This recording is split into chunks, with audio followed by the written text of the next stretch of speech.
You have found Authentic Business Adventures, the business program that brings you the struggle stories and triumphs and successes of business owners across the land. Past episodes of the Authentic Business Adventures program can be found on the podcast link at drawincustomers.com. We are coming to you from the Sun Prairie Community Radio Studios, underwritten by Bank of Sun Prairie. Actually, we're coming to you remotely, but we'll get back in the studio soon. My name is James Kademan, entrepreneur, author, speaker, and help business owners across the country.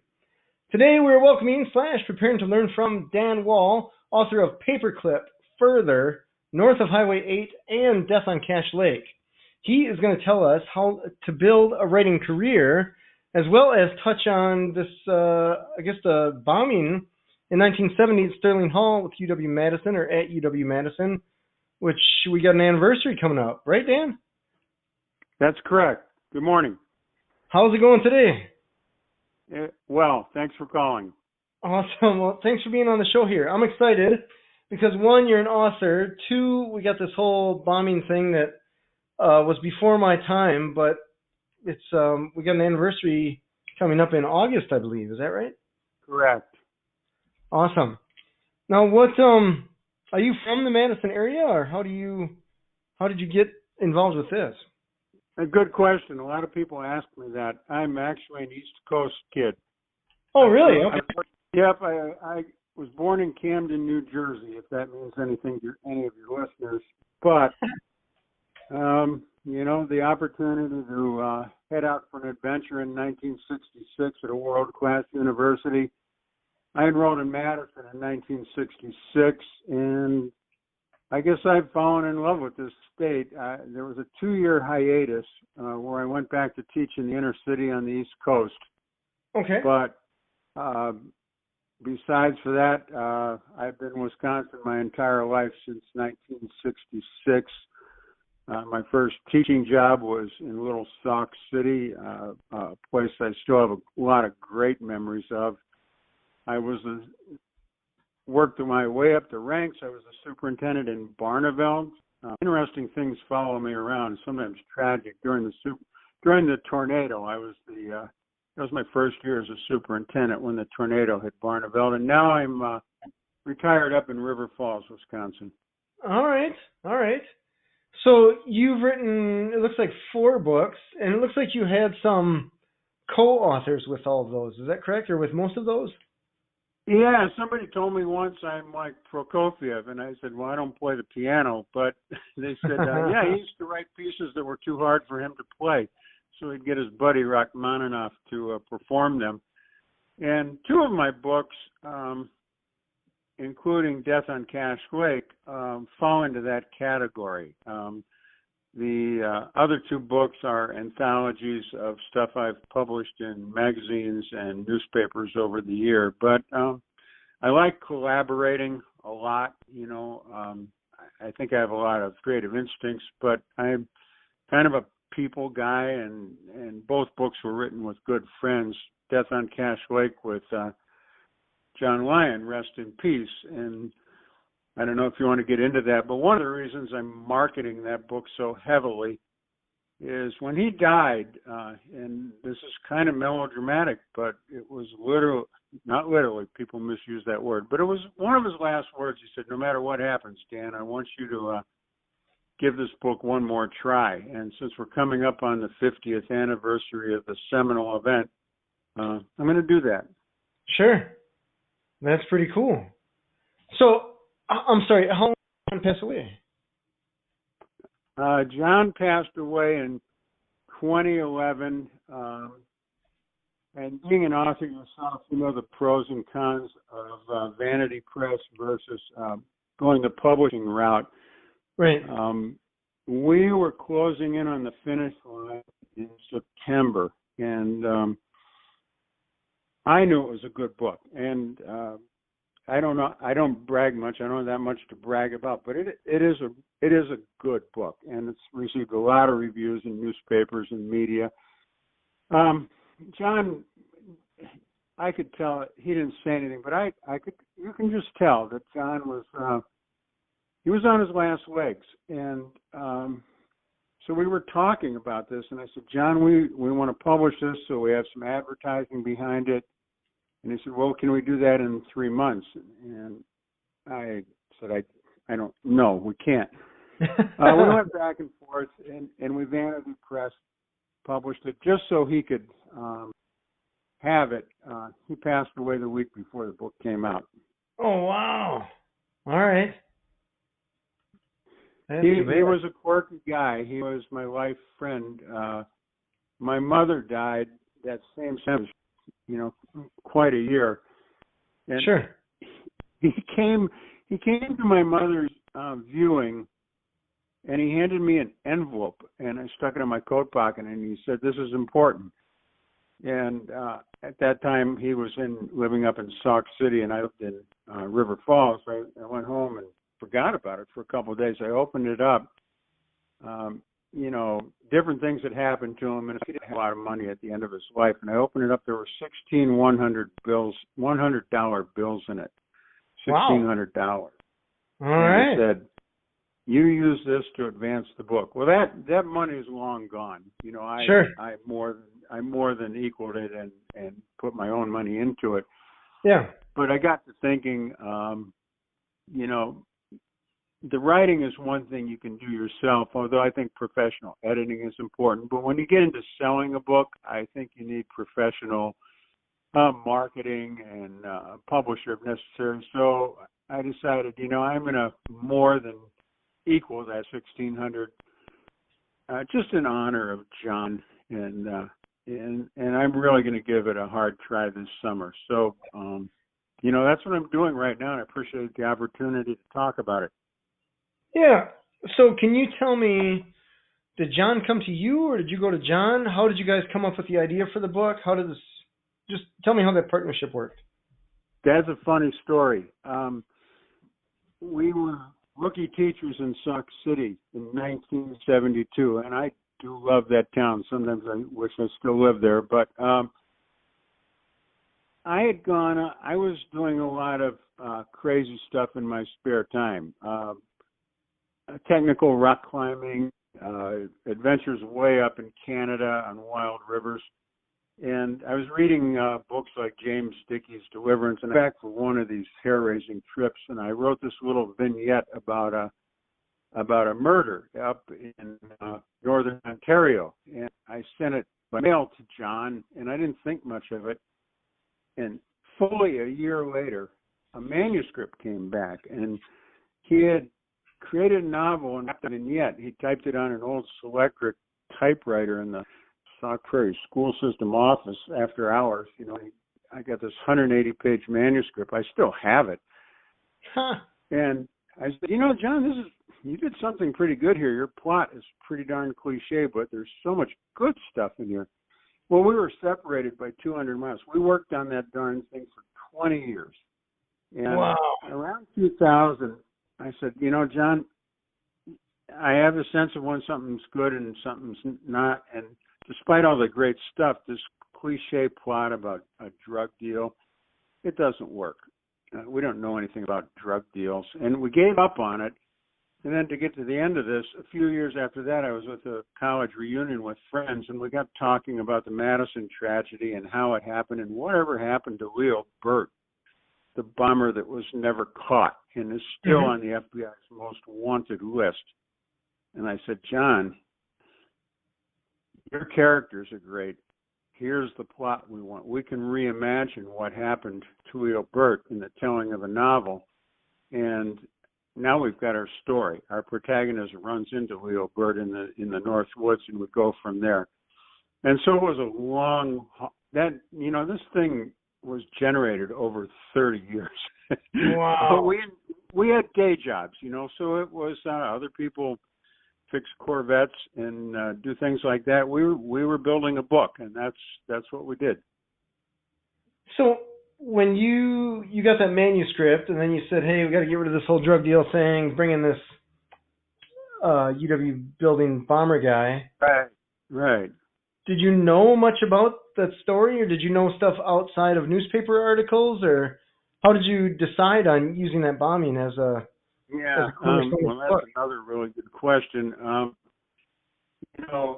don't know what your demographic is, but you're younger, and for people in my demographic, I would say anyone between 60 and 80 who has Madison roots, they all know the story because it was an event in Madison and still is that sticks like the Kennedy assassination or 9/11.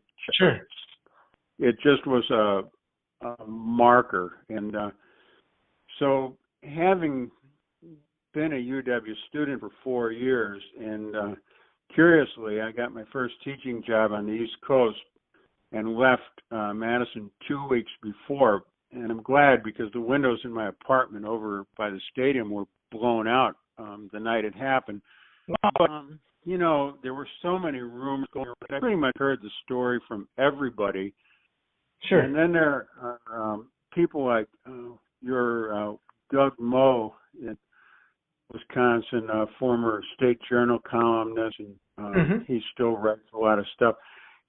I think he knows as much about it as anybody. When this book came out, my book, he was kind enough to get the story. So I learned a lot from reading Doug Moe. And for any of your listeners who are really interested in that event, and the author slips my mind now, but there's a book called RADS, R-A-D-S, and no less an authority than Doug Moe would agree with me that that's kind of the definitive book on the Sterling Hall tragedy, RADS. You probably have a lot of listeners that will find that this rings a bell, and sure. That's a good book. So, combination of having lived in Madison so long, heard all the rumors. I actually bumped into Leo Burt in the weight room at one point in my career. He was a crew guy, and I was a swimmer for a year. So a combination of research and my own life experience. Okay. So for the people that don't necessarily know much about anything about the Sterling Hall bombing, can you give us the Cliff Notes version? I guess the quick summary of what happened, why, and all that. Yeah, there were 4 men involved, and of course this is the height of the chaos around the Vietnam War, and it was a very divisive time. It was a horrible time, and I hate to say this, but it reminds me of where we are right now, where you just pray somehow the country can come together because it's so divided. Sure. And it may have been even more divided back then. You were either love this country and get out or end the war, and it was awful. And why, no one knows for sure, but these 4 engaged in some conspiracy, some violence. Among other amazing things, they stole an airplane without knowing how to fly it. You're not going to be, and from the Sauk Prairie airfield, and no, it was from the Middleton airfield, and they took off and dropped homemade bombs over the Badger munitions plant up by Baraboo. They managed to fly this thing in the winter.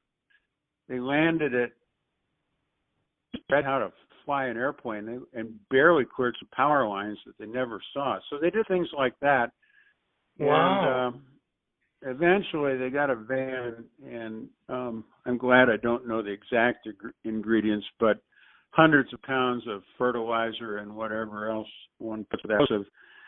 And they backed it up against Sterling Hall 3 in the morning about, and by rights the place should have been deserted, but there was a researcher who had a key from a friendly janitor, and he was in there doing his dedicated research work. And this is why this touches a nerve with a lot of people, and I want to be very respectful.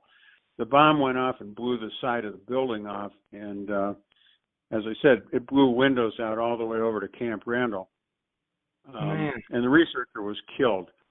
Okay. So they fled, and there are many stories about why, but a fact is they were stopped twice within 48 hours and let go. They were stopped up at Devil's Lake Park and let go. And then Burt, who was one of them, the one that still is unknown, his whereabouts are unknown, and another were stopped up at Petersboro, and they were being surveilled, and waiting for papers to apprehend them or approach them, and when they did, they were gone. Eventually, all three were caught except for Bert. And as you know, when I wrote the book, I talked to some people who were on the crew team because Bert was a rower for a while. Mm-hmm. And they said, man, I don't know if he did it, but if anybody had the kind of willpower and determination to live in the wilderness, it would be this guy. So, my point was the FBI had interviewed these people as recently as a few years ago. So they're still looking for him 50 years later. And, wow. I don't want to spoil the book for someone who's Right. hopefully going to buy it now. Sure. But you can reimagine the ending as an author, and that's what Sure. I did. So, just for, I guess, clarity's sake, was Bert a student at the time? Yeah, and I can let you in on the conspiracy theory, and Doug Moe has written about this too. But interestingly enough, I imagined this before this started to come out, but there was a rumor / theory that Bert was actually an FBI plant, and the way this theory comes to life is a fact is that he was an all-American athlete from a Catholic high school in Pennsylvania, the ultimate straight arrow, absolute straight arrow. He came to UW, and that's why I remember kind of seeing him in the weight room, but he came to UW and he rode for a few years, and then he started growing his hair long, and the story says, he was incredibly strong, but he was only 5'11", and he couldn't keep up with the big 6'7" farm boys from Wisconsin that Randy Jablonic recruited for the crew. He was just too small. Sure. But he dropped out, became kind of radicalized, wrote for the Daily Cardinal, I believe, and he became a campus radical. So the theory is that he was planted and that he was going to originate this bombing, and the idea was, but it would be such a horrible event, it would turn public opinion against the anti-war effort, and unfortunately, building. I mean, there's some evidence that that's a not crazy theory, because the one thing that I saw is that event did tamp out. It did crush the anti-war movement. It just took the air out of everybody in Madison, and that was kind of the end of the violence. It was a horrible way to get there. So, sure, that's where the theory comes from, that he was the engine behind the program. So it's interesting. Just to clarify, I guess there were protests and all that kind of stuff going on, anti-war stuff going on campus. Right, I've read about a fair amount of that. So this was, I guess I still have a hard time even today, right, trying to understand the point of violent protest to achieve a goal. Yeah.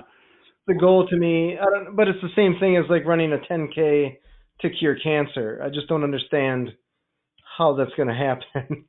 Yeah, I mean, I don't know how the human heart and mind works, but the one thing I can tell you is, you want to talk about deja vu. I live near Minneapolis now, right across the river in River Falls. Mm-hmm. And going over there and seeing boarded up and bombed out buildings and windows busted 2 weeks ago. Yeah. This is exactly what Madison looked like in the late 60s. And it was bad. It was a bad memory, is all I want to say.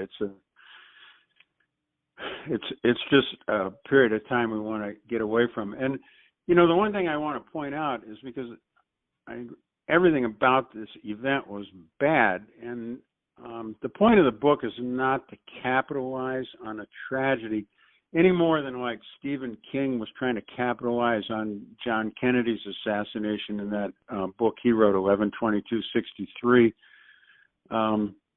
It's a vehicle to do something else, and if you read the book, and I hope some of you listen do, it's a vehicle to really explore friendship between two young men who have, their lives are kind of at loose odds, because there are two protagonists in the book, and they're best friends, and kind of it's a way to get back and remember that time, and we're kind of eternally young in our memory, and right. It's just an important time. I got a feeling you're way too young to remember the old black and white TV show called The Fugitive with David Jansen. But it's got a movie with Harrison Ford. Kind of vibe. It has that vibe for it. So if you have some listeners there in their 60s and 70s and they like the old show The Fugitive, they're going to like this book a lot. All right. That's pretty cool. It's interesting. I'm glad you brought that up about the violence, because I don't want anyone to think that we were sucking juice out of a tragedy. It was the vehicle we used to get to a place and time we wanted and talk about friendship and loyalty and adventure. Right. Yeah, I can completely understand that. So, did John have any relation in Madison, or any? Did he live or go to school in Madison? He was a farm kid from McQuanago, and your listeners are going to go, farm kid from McQuanago? That's like a suburb now. Well, no, not when John grew up. And if you read Death on Cache Lake, there's some great parts. I hate giving away stuff, but the guys have to steal a log skidder to get away up in Canada. Well, a kid from New Jersey doesn't know about log skidders, but John wrote those kind of parts, so he was invaluable. And there's a kind of an odyssey through northern Wisconsin as they get up to Canada. And John knew these small cafes and small towns in Wisconsin. So yeah, John was suburban Milwaukee, but when it was farm country. All right, that's cool. That's interesting. So let's talk about the business end of books and authorship and all that jazz. Let's start with publishing. You guys went with a publisher rather than self-publishing, is that correct? No, I'm kind of in your wheelhouse now, so I don't want to overstep, but I can tell you what we did. Paperclip. You're good. Okay, Paperclip, for example, has a publisher, and if you have the time and the confidence in your work, and there's someone out there listening about writing, my personal advice is take the time, and it probably is going to be years to get a publisher, because you want a little advertising behind you and whatnot. But in John's case, he was dying. I mean, he wasn't diagnosed, but I don't know how to explain this to you unless you've ever had a best friend die. I knew he wasn't going to make it. When he did, when my other buddy called me up and said that he was gone, I couldn't believe it. But on the other hand, I knew it was coming. And so I said, okay, John, I know a very good, reliable, independent publisher, and we can underwrite the cost, and we can get out. And he did an excellent job, did a terrific job. And the book initially had a big burst. It was on Larry Mueller's WPR show, the Larry Mueller show. Doug Moe of the State Journal reviewed it. Vice President of the National Book Circle gave it a good review. So it got a pretty good burst. There's something called the Sterling North Book Festival in Edgerton. It was picked as a featured selection. I got to meet Jill Eikenberry at LA Law because her book was one too. So it got first, we didn't have any advertising behind it. And then I got into other writing, and I was still working.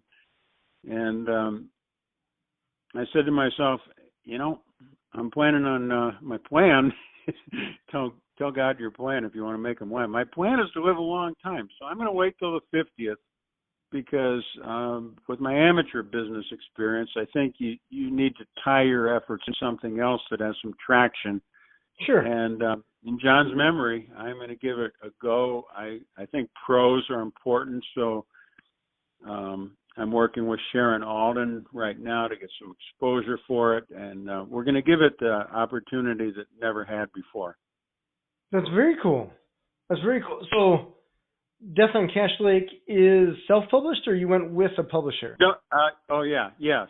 That's the one that's self-published in order to get it into John's hands before he died. And if you want to get really melodramatic, he lived alone in a trailer at the end of his life, and nobody checked on him for 4 days. And when they found him, he had the draft for Death on Cash Lake open in his lap. He was sitting on his sofa.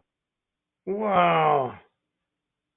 He was a good man. Dramatic, all right. He was a good guy. He was a really good guy. Yeah. I'm sorry that he's gone. Yeah, thank you. Yeah. With the other books, did you get a publisher?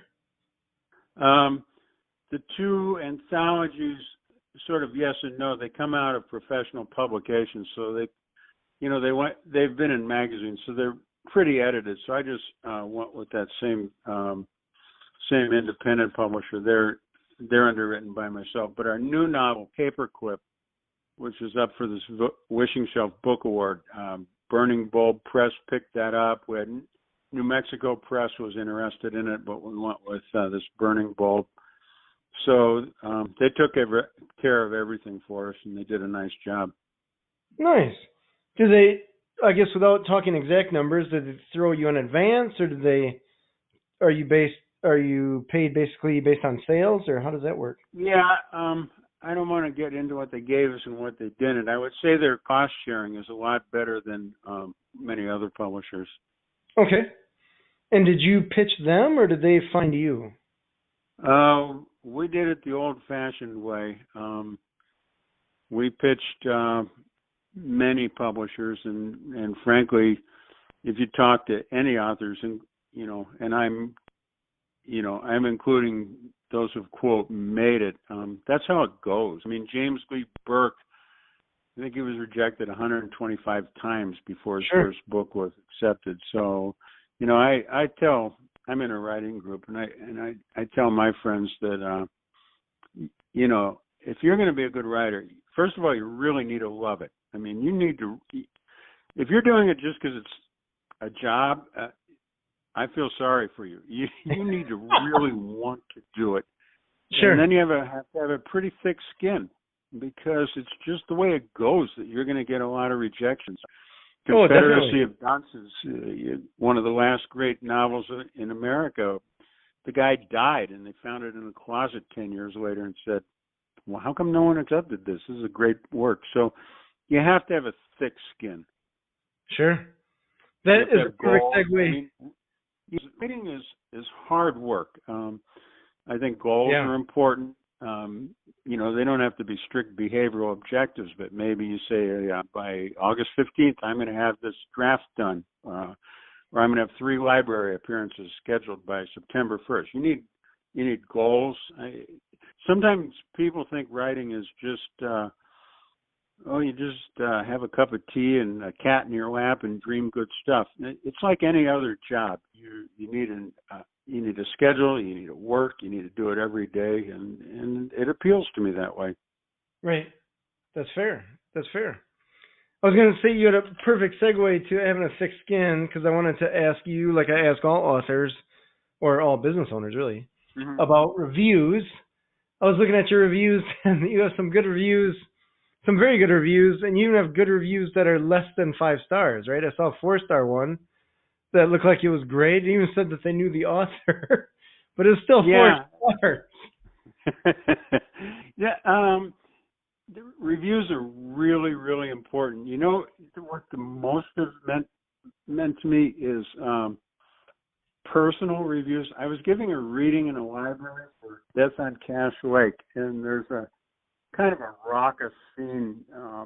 The book's kind of a tragedy wrapped in joy. It's a joyous book, even though it's kind of dark at the end. But there's this scene with this raucous bar fight up in Canada, and I was giving a reading up, near Washburn, Bayfield, that area, way north. Mm-hmm. Yeah. And an old logger came up to me and he said, "I think I was there that night." Oh, wow. I said, well, I made that up. But stuff like that really, means a lot to me when I get out and interact with. If I made no money, I would do this at my age just because I enjoy going to these little libraries in Wisconsin, meeting people, and Sure. I'll tell you what, everybody 60 and over knows something about this story. When I was on Larry Mueller, his talk show, I don't know if you're familiar with that on Wisconsin Public Radio, but you're in the studio and they have TV, so they queue up the callers, and you kind of see them coming, so-and-so from a Bolton, Middleton. And we really never got to the interview because so many people wanted to call in and say, I think I know where he is, or I think I saw him, or I had dinner with him once. It's an event that is just etched in everybody's mind. And I guess I would challenge you to go out and talk to someone in, my demographic who is around then and say, hey, what do you remember about that? Everybody remembers something. Interesting. It's like an elephant. Some people felt the tusks, some people felt the sides, some felt the toes, but everybody remembers it. Right. Interesting. That's pretty cool. That is pretty cool. So from reviews, let's talk about marketing. You're marketing Death on Cash Lake. You're starting to remarket a few years after it was published. And then you have your other books. Can you just tell us what has worked for you? What have you done in regards to marketing, and just what you would recommend for other authors, new and existing? I think I'm a better worker and writer than I am a marketer, but the success I have had is built on networking. I think networking is tremendously important, and it's led me to develop a friendship with a guy named Dave Wood, who's a past president of the National Book Critics Circle, and he's been a big help. And I want to make it very clear that I'm not a personal friend or anything, but I just write down names of important people. Doug Moe, a long time ago, was kind enough to have coffee with me in Madison and talk about the book. That's we may or may not ever talk again, but this is a contact that I want to maintain. So I think certainly networking, simple old-fashioned stuff. If a bookstore has me or a library has me, write thank yous to them afterwards, write back to fans. And I think the biggest thing, and I'm probably not, you're a professional on this. This is more not on your level, but one thing that I've found is very helpful. If you're giving a presentation or a pitch to someone, you're in a library, and let's say you're in Lucklison or someplace, and 3 people show up. And that's only happened once. You give them full gas. You present to them as if there were 300 people. And sure. I think you have to have that attitude. If you got a full auditorium or you got 10 people, you're going to give it 100%. And when I go out and do my readings and talk about my books, the one thing is I'm going to be exhausted at the end because I'm going to give these people everything I got. Right. Yes, totally agree. And you talk about the 4-star reviews. Hey, it's a free country. If they don't like my book, I'm going to say, help me understand what you didn't like about it. And, maybe it'll help me down the road. Yeah, it's interesting because sometimes you receive reviews that, you're always hoping for 5-star reviews because then overall it looks good and people are more interested in 5-star reviews, regardless of if they know the people that wrote the reviews. And sometimes, I'll give you a good. Go ahead. My first boss, and I'm talking education now, used to lecture us with these old maxims, sayings. I said, "Don't fall in love with your own ideas." And the Death on Cash Lake was originally called berry picking, and there's a woman up here who's been a friend for a long time, and she was good enough to proofread along as we were writing this. She's a big mystery fan, and it reads a lot, inveterate reader, and she said, Dan, that name stinks. Yeah, I think you got a room in there.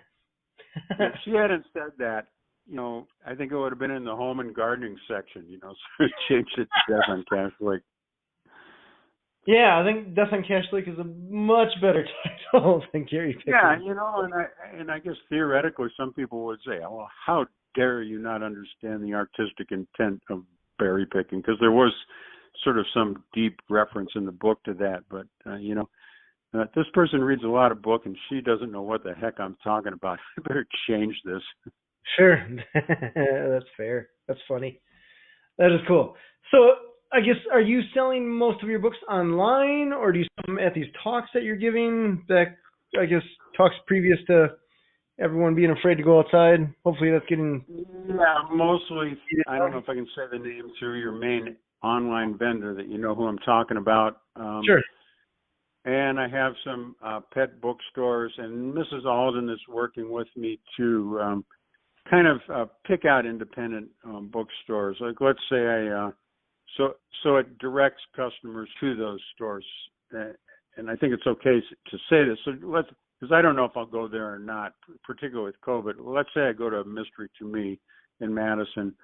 There's a way I can kind of identify that through this site called Indie Books, that somebody who looks the book up will get directed over to their store. I also sell the book at Reading in River Falls, and we're not talking real big money here, but we have a free clinic here, and we have this wonderful little hometown independent drugstore, and I stock that with my books all the time, and sales there go 100% to the River Falls Free Clinic. So a variety of ways is where I market it.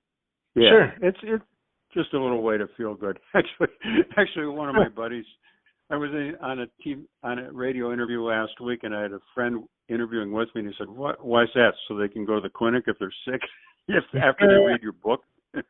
Oh. So that's not the implication I was looking for, but it's Sure. good to help people out. Yeah, that's fair. That's totally fair. So would you say that you've made your money back with... I broke even. I've kept track of that. There's one other piece of this, and I hope there'd be, right now, it's a break-even proposition. He did have stepchildren that he was very, very close to them, and I would say this to writers: if you've got a book that's going to go someplace and there's some sort of tricky catch on it, don't leave it to chance that everybody's going to know what happens if you die and then the book takes off. So I went to a Hudson attorney named Jeff Redman, and I said, "Jeff, here's the situation. The co-author is dead. It's a lifelong friendship between the two of us, and I want to make sure if anything ever happens to this book, and I think it's a good book and a tremendous potential screenplay. I want these kids to get half." So there's a legal document drawn up by the Redmond Law Firm, and the stepson signed that. So for perpetuity, if something would happen to me, it's guaranteed that would go to him. But right now, it's a break-even proposition, But like I said, I'm a patient guy. I've been waiting for 2020 because it's the 50th anniversary. So I've been busy with my other work in the meantime. Sure. That's cool. That is very cool. Yeah. So do you have other books in the works? We have a sequel to Paperclip.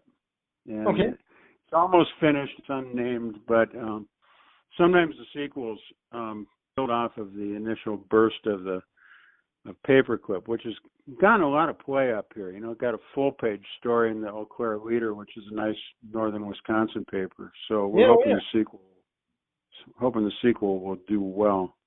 All right. So with that book, you have a co-author, looks like Walter Ryan? Yeah, that. I'm not a conspiracy nut. I don't know how I drift into this stuff, but that book kind of revolves around some. I am a little bit ahead of the curve because now it seems like every Netflix show and TV show is about this discovery that there were an awful lot of ne'er-do-wells that we brought over from Germany after the close of World War II that became part of our defense research establishment. Some of them not very nice people, and they were involved in the V2s and things like that. Werner von Braun, for example, our space program wouldn't have been what it is without him. And he ran a factory that was run by concentration camp victims, a rocket factory over there. But anyhow, Paperclip's built around these scientists that came over and that did mind experiments with drugs for the CIA. You would interrogate prisoners with them and how it got out of control. So we started this Paperclip 1, and the first thing you know, there's a show about chasing these guys on Netflix, and Errol Morris, the famous filmmaker, has a documentary on it, and it's everywhere. So we'll see. Interesting. All right. So when do you expect that to come out? I mean, I hope before Christmas. And I would say to your listeners, if you don't want to read this murder mystery stuff or conspiracy stuff, check out my anthologies, because they're just good old adventures. They're all true, and most of them have kind of an uplifting message. Nice. That's awesome. So do you try and get something for everybody? Please the masses. Do you find yourself, I guess let's just talk about Paperclip for a little bit, because this is a different co-author. Walter come to you, or Walter? He is a writer, and we share interest in outdoors activities. He's written a book that a lot of skiers know called Beyond Berkey Fever.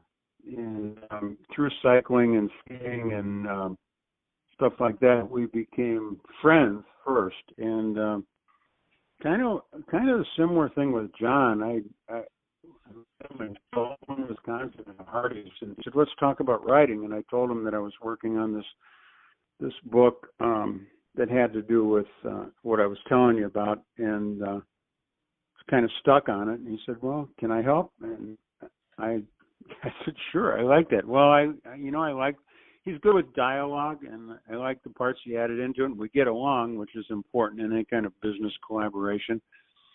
And we kept it going, and it went so well, it got always good for an author, that we embarked on our sequel. And so we're pretty far along on it right now. The pandemic has really hurt us. We had and I'm not complaining, because it kills people, and so big deal I didn't get to have a library reading, but we had a whole bunch of stuff lined up before this came up. Sure. And I suppose it all got canceled. Yeah. Or rescheduled, I guess. Hopefully rescheduled. Some of them are coming back as virtual appearances, and some are just one see. Sure. All right. That's fair. But as far out as August, for example, I've got some potential appearances in Madison, and even in Madison, they're not even considering face-to-face stuff in August. So I've had some potential discussions about a virtual appearance some places in Madison, but that's embryonic right now. Sure. All right. The world is always changing, right? Yeah, I look forward to getting back to Madison. Just an important part of my life. Just such a beautiful city, and sure. Yeah, I like it. It's a fun town. Oh yeah, it's got a little bit of everything. So, mm-hmm. Well, I was a lifeguard on the university docks, and I always said that was the best job I ever had. Nice. I guess you touched on this before, but this is one of those things that I hear different stories from different authors. So can you touch on what your process is for editing your books? You can never get enough of it. Yeah, it's the truth. I think, everybody has strengths and weaknesses, and one of my strengths is that I just soak up editing, everything from professional editing to, a woman saying that's a bad title. But I'm an incrementalist, and I'm not saying this to brag, because there's some limits to this.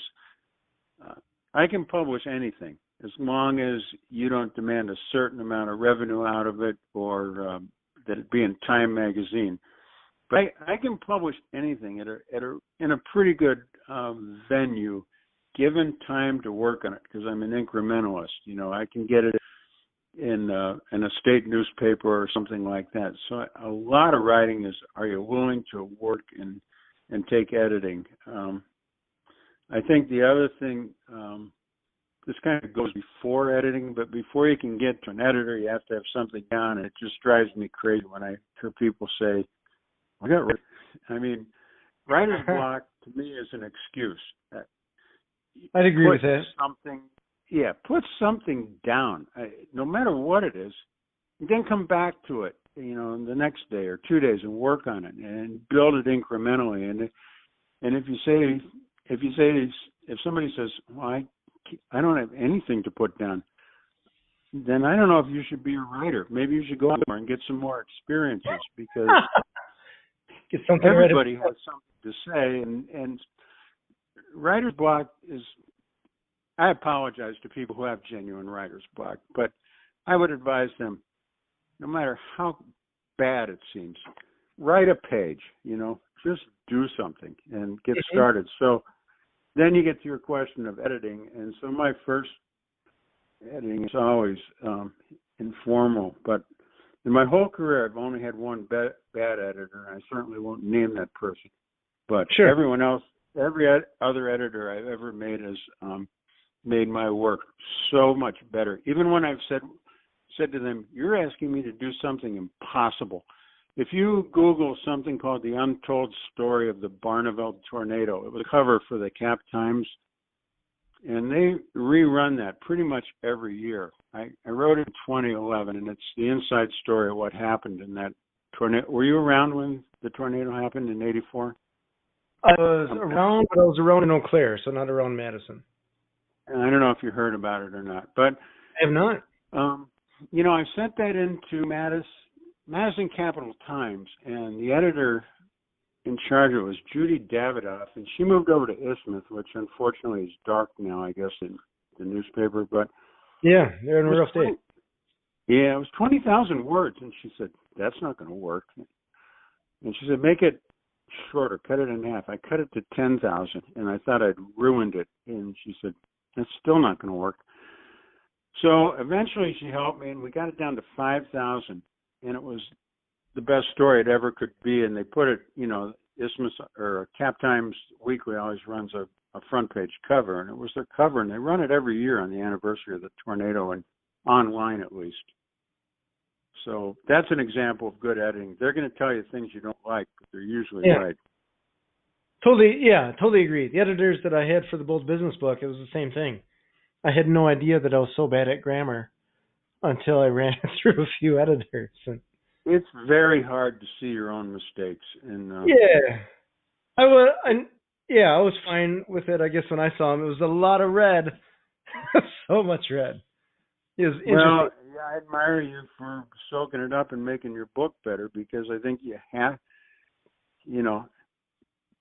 just have to get another eye on it, on your work. And there's always an exception to the rule, but I'm not. The more people that read my stuff, the better it gets. And I thank everybody, and I dismiss nothing. Yeah, I would say with editing, you could probably keep sending it through on the verge of endlessly, and they'll always find something. I don't know. But I don't know if Judy Davidoff is still around. It would be cool if she was listening. But she was the best editor I ever had, and she truly made a good story great, and she taught me a lot. About writing. That's cool. That's cool. So you mentioned that the book, your Death on Cache Lake, was originally written on a typewriter. Is that how you're writing now? I have a laptop, but I write three ways. I'll sit down at the laptop. I have a recorder, and sometimes my folks have passed, but they were in Oakwood for their final years over on Mineral Point Road, and that's a long drive. And I would bring my recorder, and I would talk into that, and it would always be garbled, and there'd be traffic noise and this and that. But when I got home, it was sort of like that thing I tell people with writer's block. I had something to put down. Sure. I had to do that And sometimes I'll be sitting in the dentist office or something, and I'll just bring an old-fashioned legal pad and I'll write, in hand.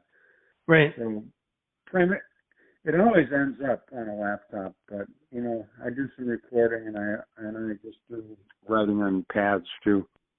All right. No, I can completely appreciate that. You never know when an idea is going to come across your mind, and you got to have some way to get it down. Otherwise, you're going to think, "What was that awesome idea I had that I never wrote down?" Yeah. So I can definitely appreciate that. That's cool. That's very cool. So Dan, I guess what would be your piece of advice for an author that was thinking about, like, they have some writing or they're considering writing or becoming a writer? What would be your first piece of advice for them? Well, if you've never published anything, I think a good way to start is, just my humble opinion, op-eds or even letters to the editor, because a big city like Madison, they're not going to print anything. So if you can get a letter to the editor published, or even better, an op-ed, this is a good way to start seeing how good you are. Because people need feedback, and Sure. if you're not getting the responses, then you need to work more. And I guess there are some that go right for the gold prize right away. But again, for me, it all started writing weekly letters to parents, when I was a principal, and people seemed to like that, and I was good at it, and I enjoyed it. And I thought, well, that was fun, so I'll write a letter to the State Journal, an op-ed on education and taxes and things like that, and they printed that. And then I said, well, I'll try a freelance piece, and I wrote a funny story about getting an ice shack stuck on a Bone Lake way up north, and the Eau Claire Leader printed that. So everything in my life has been very incremental. That's just the way I kind of operate. All right. I think so. I could be wrong, but I would tell someone who wants to write I would say, you're not going to write War and Peace. You might write a really good op-ed for the Sun Prairie Weekly that they might really appreciate, and if they accept it, well, you've got some potential there, and go from there. Yeah. I would never want to pay for the editing of something like War and Peace. Well, during the COVID, I'm trying to get through it. My God. Sure. That's cool. Well, Dan, thank you so much for being on the radio show. Where can people find your books, or where would you like them to find your books? Am I allowed to say this online vendor? Sure. You tell me. Well, obviously, at this point in time, the primary location, since people are all over the state, or at least in the Madison area, is Amazon. And I'm rebuilding my website. It's Dan Woll, all one word, DANWOLL.com. And we'll be putting it in some Madison bookstores as the summer goes on. But the go-to at this point in time would be Amazon. Gotcha. Awesome. The Paperclip, Further, North of Highway 8, and Death on Cache Lake. Am I missing any there? Okay. No, you really got it. Cool. Well, Dan, thank you so much for being on the show here. Yeah, I'd like to thank you and all my friends in Madison and all those great authors down there that have inspired me. They're doing it right. This is cool. This has been Authentic. Yep. This has been Authentic Business Adventures, the business program that brings you the struggles, stories, and triumphs and successes of business owners across the land, coming to you remotely, but close enough, through the Sun Prairie Community Studios, underwritten by Banks of Sun Prairie. If you're listening to this on the web, please like, subscribe, and share.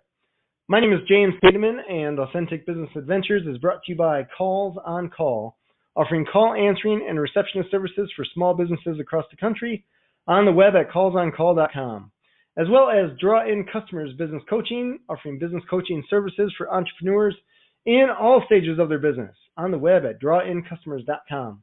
And of course, the Bold Business Book, a book for the entrepreneur in all of us, available on Amazon and wherever fine books are sold.